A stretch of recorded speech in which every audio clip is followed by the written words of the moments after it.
I'm Reverend Melonde Ozier, Director at EHCC, and today, the youth are tackling problem gambling. Take a listen. Hi everyone, welcome back to another episode of the Mindful Dialogue podcast. My name is Mahaley and my co-host is Felipe. Today, we are going to be talking about peer pressure versus advertising in sports gambling. Felipe, why do people ever bet on sports? Do you think watching a game with money makes it more engaging? Yes, betting money can make a game feel more exciting because people become more emotionally invested in the outcome. However, for some people, it can also take away from the fun and create stress if they become too focused on winning. I agree. Does the media have anything to do with it? Yes, the media plays a big role. Sports channels, social media, and advertisements constantly talk about betting odds, predictions, and big wins, which can make sports betting seem more exciting and normal. So my other question is, what keeps the people going? How does winning affect their gambling problem? Winning can make people feel confident and in control, which encourages them to keep gambling. Even small wins can make them believe they'll keep succeeding, which may lead to a bigger gambling problem over time. How does losing affect them? Losing can make people try to win their money back by betting more, which often makes the problem worse and leads to more stress and money loss. Do you think the surroundings and an active gambling environment affect the person? Yes, being in an active gambling environment can heighten excitement, normalize risky behavior, and make it harder to resist betting, which can worsen the problem. This brings me to my next question. How does this affect mental health? How does this affect their daily life in general? It can disrupt their daily life by causing financial strain, stress, and relationship conflicts, while also taking time and attention away from work, school, and other responsibilities. How do you think relationships are affected? Are the families of the subjects fine with it? In many cases, families are not okay with it. Gambling problems can create stress, arguments, and trust issues, especially when money is lost or when people hide their gambling habits. So Felipe, what emotions or situations tend to make people want to gamble? Do they only gamble when they feel good or also when they're down? People gamble for different reasons. Some do it when they're feeling happy or excited, while others gamble when they're stressed, sad, or overwhelmed as a way to escape their problems. How can long losing streaks affect their mindset? Long losing streaks can make people feel frustrated or desperate to win their money back. This can lead to riskier decisions and make it harder for them to stop gambling. So let me ask you this, Felipe. What do you think are some alternatives to relieve these emotions? There are healthier ways to deal with stress or emotions, such as exercising, listening to music, talking to friends or family, journaling, gaming, or spending time on hobbies. Some people also benefit from speaking with a counselor or a therapist.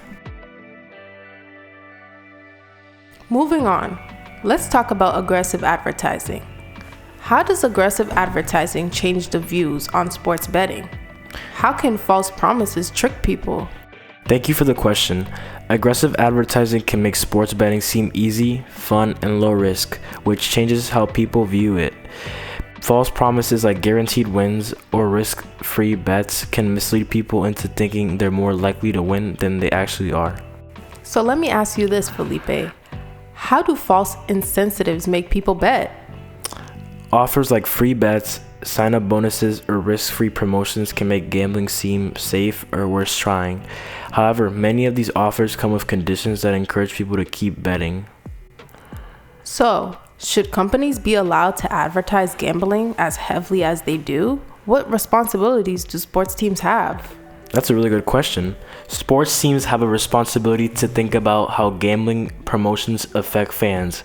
Since many people look up to teams and athletes, they should encourage responsible gambling instead of only focusing on sponsorship money. So now, why do they do it in the first place? I'd be happy to answer that. Sports teams and leagues promote gambling because it brings in a lot of money through sponsorships and partnerships, helping support their organizations financially. Speaking of which, the FIFA World Cup is coming up soon. Do you think this can increase gambling addiction? How many will it affect? In my opinion, big events like the FIFA World Cup often increase gambling because of the excitement and heavy advertising. While many people may place bets during the tournament, those who are already at risk are more likely to develop or worsen gambling problems. When watching the World Cup, what should people keep in mind? How often do people consider the possibility of losing money? I think people should remember that betting is never guaranteed and losing money is always a possibility. Many people focus more on winning and excitement, so they don't always stop to think about how much they could lose. How does peer pressure from others cause people to start sports gambling? How do they change the narrative about sports gambling? That's a great question. Pressure from friends, social media, or online communities can make gambling seem normal or even expected. People may start betting just to fit in or feel included. Gambling is often presented as harmless fun or an easy way to make money, while the risks are overlooked. Is pressure from friends greater than advertised? Yes, it depends on the person, but for many people, especially younger individuals, pressure from friends can be stronger than advertisements because it feels more personal and immediate. Friends often have a bigger influence on someone's decisions to start gambling. Well, this brings us to our closing. Thank you, Felipe, and thank you everyone for today's episode of Peer Pressure vs. Advertising and Sports Gambling Influence. We explored how media, emotions, and social pressure shape gambling behavior and how both advertising and peers can strongly influence decisions. For more information, call the Problem Gambling Hotline at 1-800-327-5050 or contact the Everett Haitian Community Center at 857-399-5375.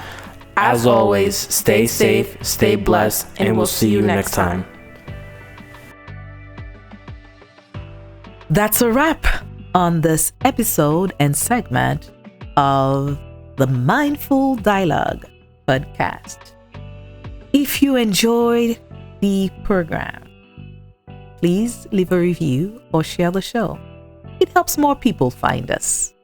And if you know anyone who might have a problem gambling, contact Everett Haitian Community Center at 857-399-5375 or call the Problem Gambling Hotline 1-800-327-5050. Stay blessed.